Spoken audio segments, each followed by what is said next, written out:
piloto que no conocía el miedo.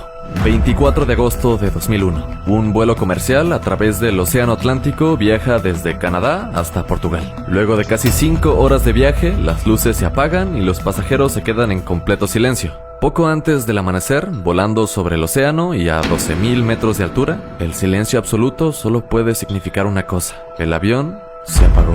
La tripulación y los pasajeros empiezan a entrar en pánico. A lo lejos se puede escuchar al copiloto gritando por la radio, pidiendo ayuda urgente con la reserva de energía de la cabina. Pero, ¿cómo pudo pasar esto? ¿Cómo puede ocurrir un error tan grave en la revisión de seguridad de un avión? Y lo más importante, ¿qué podría hacer un piloto en una situación así para salvar a todos? El vuelo 236 de Air Transat viajaba desde Toronto, Canadá, hasta Lisboa, en Portugal. Robert Pichey era el piloto a cargo del avión, un experto con casi 17.000 horas de vuelo, y además había aprendido a pilotar en las condiciones más difíciles, en el frío intenso del norte de Canadá. Su copiloto, Dirk de Jager, era un profesional que tenía casi 5.000 horas de vuelo, y como el avión tenía apenas 2 años de antigüedad, pensaron que se enfrentarían a un vuelo completamente ordinario. Al principio todo fue justo así. Despegaron cerca de la medianoche y durante las primeras 5 horas su viaje fue de lo más normal. Alrededor de las 5 de la mañana, mientras la mayoría de los pasajeros dormía, una aeromoza fue a la cabina a hablar con los pilotos. Poco después, despertó a uno de los pasajeros. Necesitaba asomarse por la ventanilla con una lámpara. Los pilotos le habían pedido que se asome buscando algo parecido a una niebla saliendo del motor. Minutos antes habían tenido lecturas extrañas en los sensores del avión. Todo indicaba que se trataba de una fuga de combustible en el tanque del motor secundario. Pero como acababan de hacer una revisión de seguridad antes de despegar, ambos pensaron que se debía a un error de la computadora. La aeromoza fue a intentar verificar si se trataba de una fuga desde dentro, pero por la oscuridad era imposible estar segura. Los pilotos tuvieron que tomar una decisión desde la cabina. Y como confiaron en la revisión del equipo del aeropuerto en Canadá, continuaron con normalidad, a pesar de las advertencias. Menos de 30 minutos después, recibieron una nueva alerta que ninguno de los dos esperaba. El motor secundario se había apagado. El copiloto dio aviso por la radio y tuvieron que tomar otra decisión de emergencia. Transfirieron la mitad del combustible del tanque principal. La idea era iniciar nuevamente el motor secundario. Y si no funcionaba, regresarían el combustible y volarían con un solo motor. Pero no esperaban que la fuga fuera mucho más grande de lo que creían.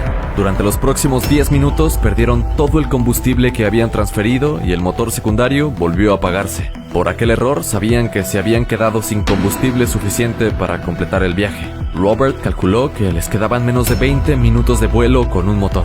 Poco después de las 6 de la mañana se quedarían a oscuras, solo con la energía de emergencia para el tablero, y a casi 200 kilómetros de distancia de la costa. El copiloto alertó a la tripulación y pidió ayuda por la radio. No querían alarmar a los pasajeros antes de tiempo. Cuando les faltaba unos pocos minutos para que el avión se apagara, Robert dijo algo que le heló la sangre a su copiloto. Esperar un rescate en el agua sería demasiado arriesgado. Vamos a tener que aterrizar normalmente. Como estaba a punto de amanecer, Robert se puso los lentes de sol mientras su copiloto pensaba que debió de haberse vuelto loco por el estrés. La tripulación se preparó para calmar a los pasajeros y a dar las indicaciones de emergencia. 293 pasajeros viajaban en aquel avión. La mayoría dormía tranquilamente, sin saber que sus vidas estaban a punto de cambiar para siempre. A las 6:13 de la mañana, poco antes de los primeros rayos del sol, se quedaron en completo silencio. Un pasajero entendió lo que había ocurrido y empezó a gritar, preguntándoles qué estaba pasando. Poco a poco los demás empezaron a despertarse y la tripulación intentó calmarlos, pero no había nada que pudieran decir para calmar a alguien que sabe que su vida podría acabarse en un instante. Y mientras el caos empezaba a crecer, en la cabina las cosas no eran muy diferentes. El copiloto empezó a pedir que apresuraran la ayuda, seguro de que acabarían en alguna parte del océano. Pero Robert empezó a descender a una altura apropiada para lo que tenía pensado. Quería utilizar el viento a 10.000 metros de altura para planear y llevar al avión hasta la costa de Portugal. El plan era una locura, pero era su única opción. Mientras los pasajeros lloraban y gritaban, empezaron a darse cuenta de que el choque que esperaban tardaba cada vez más. Empezaron a pasar varios minutos y nadie entendía por qué seguían sin aterrizar. El copiloto estaba impactado mientras avisaba por la radio de todo lo que ocurría, sin poder ayudar de ninguna manera. Totalmente concentrado, Robert dirigió el avión por casi 200 kilómetros hasta Portugal. Pero lo más difícil apenas llegaba. A la velocidad a la que se movían y sin poder controlar las alas para frenar, el aterrizaje podría resultar extremadamente peligroso. Robert empezó a volar en círculos alrededor del aeropuerto, mientras la torre de control les indicaba a todos los aviones que se alejaran y le dieran espacio. Los camiones de bomberos y ambulancias se ocultaron en los hangares y los demás vuelos programados se desviaron para hacer tiempo. Durante casi 10 minutos, el avión descendió en círculos, forzando al viento a reducir su velocidad. Robert sabía que la vida de más de 300 personas estaba en sus manos. Un pequeño error podría significar el fin. Desde tierra, todos observaban impacientes, mientras el avión se acercaba con el tren de aterrizaje listo para tocar el suelo y...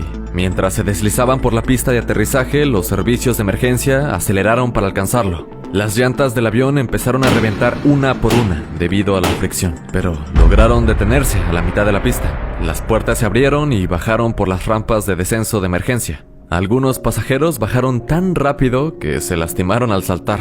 Los 306 pasajeros del vuelo 236 estaban completamente a salvo. Y luego de 20 minutos de silencio, Robert volteó a ver a su copiloto y le dijo: ¿Ves? Te dije que llegaríamos. Pero aunque el copiloto canadiense Robert Pichet podría parecer un héroe de acción sin emociones, algunos aseguran que lo primero que hizo al bajar fue llamar a su familia. Había logrado lo imposible tan solo por volver a ver a su esposa y a su pequeño hijo. Pero, ¿qué fue lo que pasó realmente? Pues resulta que, por la longitud del vuelo, los niveles del tanque de combustible fueron verificados antes de despegar. Pero para ahorrar tiempo, la verificación de seguridad se hizo a través de la computadora del tablero.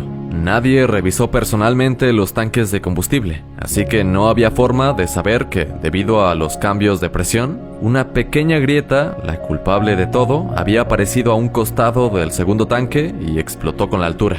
¿Y bien? ¿Qué opinas de esta historia? ¿Crees que podrías controlar el miedo en una situación así de difícil? ¿Crees que los técnicos responsables de la inspección de seguridad debieron de haber sido arrestados por casi causar una tragedia? Déjamelo aquí abajo en los comentarios. Y ya sabes que yo soy el Pister, y tú y yo nos vemos hasta la próxima. Bye bye.